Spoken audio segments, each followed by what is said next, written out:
Before we get into this video and start things off, I want to say thank you guys so much for hitting 300 subscribers here on Pure Panorama today.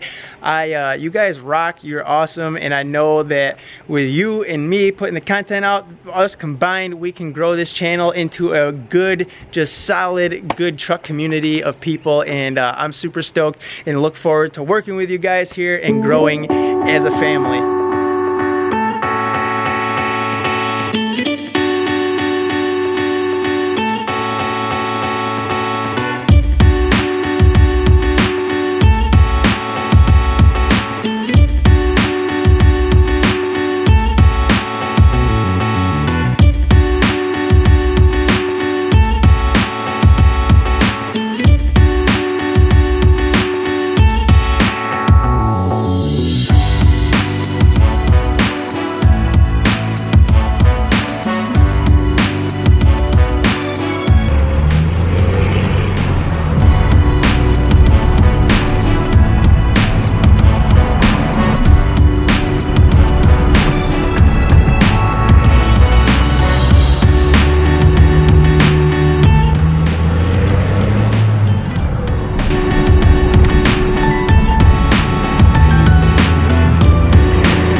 The Cummins feeling good on the highway right now. I am currently just ripping it, man. On the highway, just having fun. What a flipping difference we got going on. It's really, honestly, making me want to just kind of go home and tear the passenger side apart. But dang, this thing, it just feels like $1 million right now. Got rid of some of that body roll that we were experiencing, going around some turns, traveling at higher rates of speed on the highway. It's definitely absorbing and taking little bumps in the road and stuff like that far better than it was. So just everything together, the tie rods, the center drag link, all that crap, ball joints, the new U-joint and the axle shaft that we just did, and the wheel hub is just making such a difference with this 24 valve Cummins truck right now. I knew it was gonna be a bear of a job to get done. Stuff like that, I would rather just go at it and get it done so that I don't have to worry about it again for quite a long time.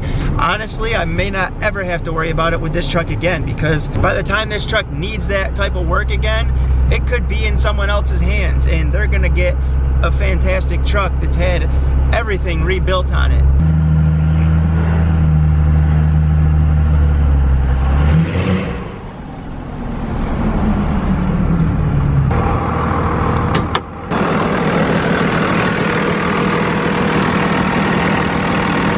I don't even think I've properly done an intro for this video. So what's up, guys? Welcome back to another video on Pure Panorama.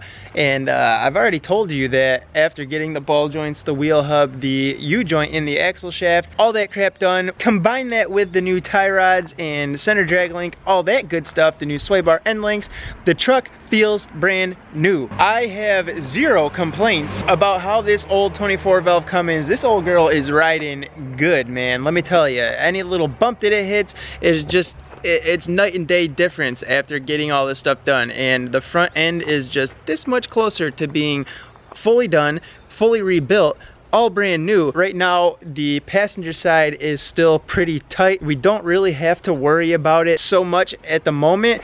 I just kind of want to get that done so that it's fresh and the parts are on at the same time as the driver's side, but it's not that big of an issue. It's not pressing. We don't have to worry about it like we did with the driver's side. The driver's side definitely had to get done. So if I don't get to the passenger side here within a week or two, hell, even a month, we will be all right. I think right now what I really honestly need to focus on, and I know I said I was gonna wrap up the front end work and then we were gonna put the HX35 on. I was gonna finish getting that thing rebuilt, get it on the 24 valve Cummins so that we had the turbo on here, and then I could get the HY off of here and rebuild that, just so I had a good spare turbo laying around. But I can still get the HX35 rebuilt and do all that. I have everything here that I need for it, aside from the gaskets to install it on the truck. That's a cheap enough part and something that I can get here quick enough. I can just order that in whenever, when it gets closer to the time of putting it on the Cummins. But while I'm in the process of getting the thing put back together, the HX35, and finishing the rebuild on that and getting it prepped to go on the 01 Cummins here, I think what I really honestly need to focus on is just starting to get that VP44 injection pump at the house. With the weather getting warm now, it's really starting to mess with the computer on the VP44 injection pump, and it's starting to give the truck some hard starts after it's been running for a little bit and it gets up to operating temperature. If I stop it and I turn it off, park it somewhere, I go into a store or whatever, if I come back out and it hasn't sat for a long enough period of time to where that computer on the VP44 injection pump can cool off, it's giving a hard start and barely wanting to start the truck up. It's cranking over for a good 4 or 5 seconds, and that's not like my old girl. All winter long, when the injection pump was able to cool off and the temps were colder out and that computer wasn't staying warm all the time, the truck would just crank right up, and that's how it should be with a good VP44 injection pump on the truck. But unfortunately, the computer on my injection pump is already gone enough to the point where if it starts to get warm and the truck doesn't have a good amount of time to cool off, then it has trouble wanting to start back up. So the VP44 injection pump is responsible for the fueling and the timing of these 24 valve Cummins in the second gens, and it's a big deal. It's got to get done. So I think what needs to happen at this point is I need to start really thinking about getting that VP44 injection pump ordered, get it here at the house, and start to really figure out a time here in the near future to get the old one off the truck and get the new one on the truck. So for anybody who doesn't know or doesn't have a second gen 24 valve Cummins, or you're a Duramax or a Power Stroke guy, the injection pump on these trucks is a VP44 made by Bosch, and it is right here. That is your injection pump. You can see where I have my big line kit running up into it. There's the little 90-degree push lock fitting. That big line kit just runs right down on under to the stock fuel filter housing, and the camera is not wanting to focus on it because there's too much crap in the way. But there's our snubber valve and our 90-degree for our fuel pressure sensor, for our fuel pressure gauge. By the way though, the big line kit, I did definitely notice a bit of a difference having that on the truck, and I only put a 3/8 inch inner diameter big line kit on it for right now, just because I don't have crazy horsepower mods happening with the truck right yet. So when we start to up the horsepower mods and start to do some other stuff that are gonna bring more power to the truck and gain more power under the hood here, I'm gonna pull this little big line kit off, and then we're gonna up it to 1/2 inch line. Especially once we get the new VP44 injection pump on, I wanna make sure that that thing is getting all the fuel, as much fuel as it possibly can. So we're gonna be taking every step and precaution possible to make sure that that pump will last a good while. And I've gone over this, I feel like a bunch of times already. The reason that these VP44s go bad is the lack of fuel supply that they get. So that is why it's important, if you have one of these second gen 24 valve Cummins, to have your first mods be a lift pump and gauges. That is the absolute best thing that you could do for your second gen 24 valve Cummins that has a VP44 injection pump on it. You want these two mods: a set of gauges so you can monitor your fuel pressure. Definitely want to keep an eye on your EGTs, and then you gotta know how much boost you're making. And then you need an aftermarket lift pump, which I have a Fass Platinum 150 on mine. Right down there a little bit on the frame, we're gonna do another standalone filter so that we can cut the stock fuel filter housing right out of the truck, get rid of it altogether, and then run a 1/2 inch line off that standalone filter right straight up to the new VP44 injection pump. But like I was starting to say, is the VP44s go bad because they don't get sufficient fuel supply, and they are cooled and lubricated by the fuel itself. They're not oil cooled or anything like that. The diesel we have here in the States and stuff just isn't, it's not good enough. And the stock lift pumps that they had on these trucks just they couldn't put out the volume of fuel up to the VP44 injection pump. And one of the biggest problems with the stock lift pumps that they had on these second gen 24 valve Cummins trucks was the fact that it was mounted way up here on the side of the engine, and it had to pull that fuel from way back there at the fuel tank. It had to pull that diesel from all the way towards the rear of the truck all the way up here to the front, and a pump trying to pull fuel that far through those little rinky-dink lines and everything and then get it up here to the injection pump, that's just a piss poor design. So that's why it's highly, highly, highly recommended that you do an aftermarket lift pump, an airdog or a fass, and then you get yourself the gauges. If you can't get all the gauges, at least do yourself a favor and get a fuel pressure gauge so that you can at least monitor that for right now, because the VP44 injection pump is no joke. It is an expensive and probably the most frightening repair that you are gonna have. It's the thing that's gonna scare you the most about these second gen 24 valve Cummins, probably, because that is what you hear the most horror stories about. So before you're thinking about all the power mods and things like that, definitely make sure you're getting that good fuel flow and can monitor the pressure of it getting up there to the pump. Once you got those things taken care of and out of the way, then you're in good shape to start seeing and diagnosing how the truck is, how it's running, knowing what the VP44 is getting for fuel pressure and stuff. Then you can start thinking about getting those horsepower mods, injectors, doing the turbo, things like that. And I swear I got like some bad ADD, but back to what I was talking about with the stock lift pump, how it has to pull, because it's up here on the side of the engine, has to pull that fuel all the way up through to the injection pump.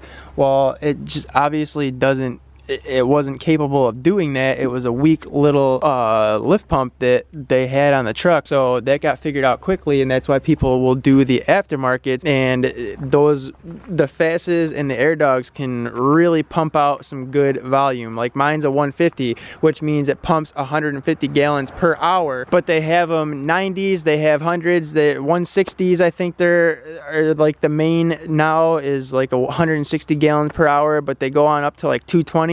And depending on what your horsepower goals are and what your application is, you don't need to get a 220 gallon per hour lift pump on your truck. Usually people go with a 150 or the 160s, and that is plenty for what a lot of people have in a daily driver truck. A lot of people don't even utilize that pump for what it is actually capable of putting out and pumping up to the injection pump, but they get it to know that they are safe and they have room to grow as far as if they mod the truck out later and stuff like that. They don't have to worry about getting another lift pump at that point in time. But with that stock lift pump not doing its job efficiently and getting enough fuel flow up to the injection pumps, well, it created a problem with the injection pump by not keeping it cool, not keeping enough fuel flowing through it to keep it lubricated, and that's where the rotor inside of it would seize and the pump would just stop working, period. It wouldn't pump fuel up to your injectors or anything. The computers basically will overheat typically when you put a edge comp or something that taps into the injection pump. So if you look in here, you can see these wires right here that I have, and that is my edge comp box. This is the ground here that's grounded up here on top of the intake horn, and then there's another little gray wire right here that you can see, and that is actually tapped. I don't know if I can get up in here and get a shot of it for you. If you look right down in there, that's the gray wire right there, and that's actually tapped into the wire of the VP44 injection pump. And what that does is it messes with the injection pump to allow it to give the truck more timing and push more fuel up through the lines into the injectors, and that's what the tuners and the fuel boxes and stuff do.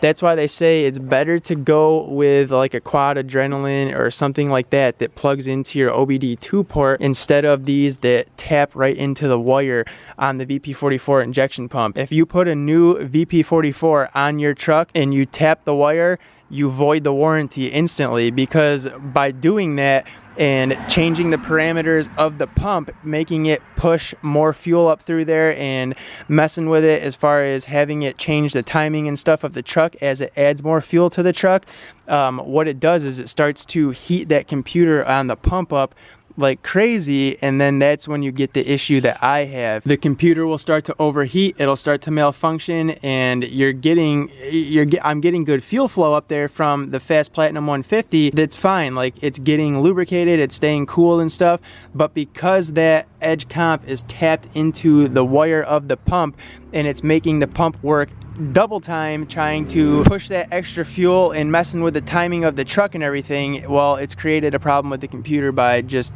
overheating it and not giving it ample time to cool off properly, and the heating cycles of the computer have been screwed up from that wire tap. So that's basically my VP44 issue in a nutshell, and a lot of VP44 issues in a nutshell. People who get these tuners and they don't have any other supporting mods done to their Cummins truck, their second gen 24 valve, and they're looking for a quick power increase and torque increase, so they get the edge comp box or something and they put it on the truck, they tap the wire of the pump, and yes, you get that power, you get all that stuff, and you're getting that extra fuel, but you don't have other mods that support that. So really all it does is end up hurting your truck and killing the VP44 prematurely, so that you end up having to shell out a good chunk of change to repair that and put a new pump on your truck. The best way to honestly gain power out of these second gen 24 valve Cummins trucks, or even like the 12 valves and stuff like that, the 12 valves I think have like a couple of tuners like AFC Live and stuff.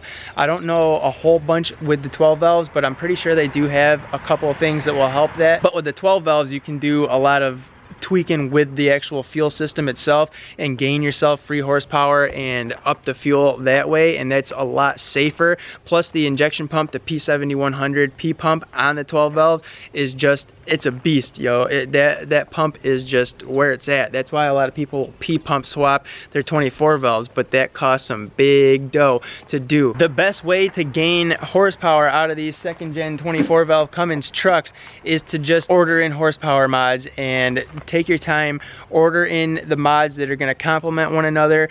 Say you want to get more fuel into the truck and stuff, then you got to start with your lift pump, get a fass or an airdog, make sure you got your fuel pressure gauge installed at the very least, and then you can look to get your bigger injectors. Once you got a lift pump that's going to supply the right fuel, put the big line kit on there, make sure you got a good big fuel line that runs right up to the injection pump, get your bigger injectors in there, start messing with the air side of things, put a new intake horn on it that's going to be less restrictive and allow more flow of air supply. Get yourself a cold air intake, go ahead and upgrade your turbo. If you can't afford a $2,000 turbo upgrade and getting a BorgWarner SXE 364 or whatever, go ahead and just get an HX35. That's an upgrade for these automatic trucks. You're still going to be making out with a bigger exhaust housing and a slightly larger compressor housing and just a bigger turbo. And the best part about the HX35,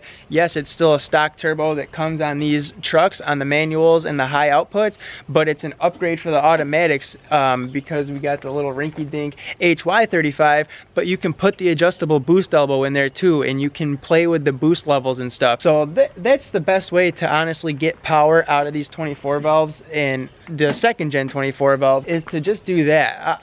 I don't really recommend going with an edge comp box. A lot of people do it, like I said, because they're just looking for that quick power gain and that quick torque gain, but really it's gonna hurt the truck more than anything, especially if you don't have the supporting mods for it and stuff.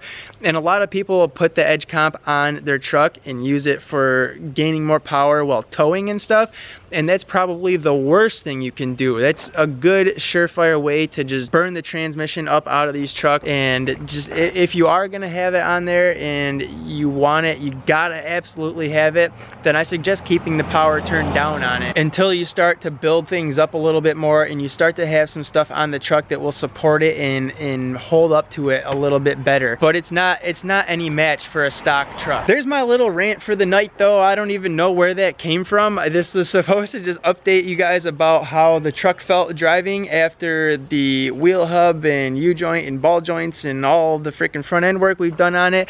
And it was good, I'll tell you that. So I was thinking about the VP44 thing, and I think that it's got to become a priority. We got to make it happen sooner than later. So that's why I went on this big rant and this big spiel about the VP44 injection pump, the best way to gain horsepower out of these second gen 24 valve Cummins, why the VP44s fail, even though I've said it probably 100 times already on the channel, and just things of that nature. That is a very important topic that if you are gonna hear one thing over and over and over and over again, it should probably be constant reminders about the VP44 and how to keep it happy and maintain it and take care of it, so that you don't have to suffer replacing them over and over and over again. You definitely want to keep that thing happy and take care of it the best that you can. But that's it. I'm gonna stop rambling on about that. You guys, you know all this stuff, and I needed something to talk about, man. So that's what I talk about. That was on my mind, and I got it out there to you. Hit that like button on your way out though. If you're stopping into the channel for the first time, hit the subscribe button, because all the subscribers that are here now know that nothing ever ends with this 24 valve Cummins. So we always got something going on. It will never end. We're gonna constantly be rebuilding, replacing, all that good stuff, and I wouldn't have it any other way, because I love this old girl. And I've already put a video out as to why I love the second gen Cummins truck, so if you haven't seen that, go check that out as well. I'll see you guys in the next video. Peace. I just wanna keep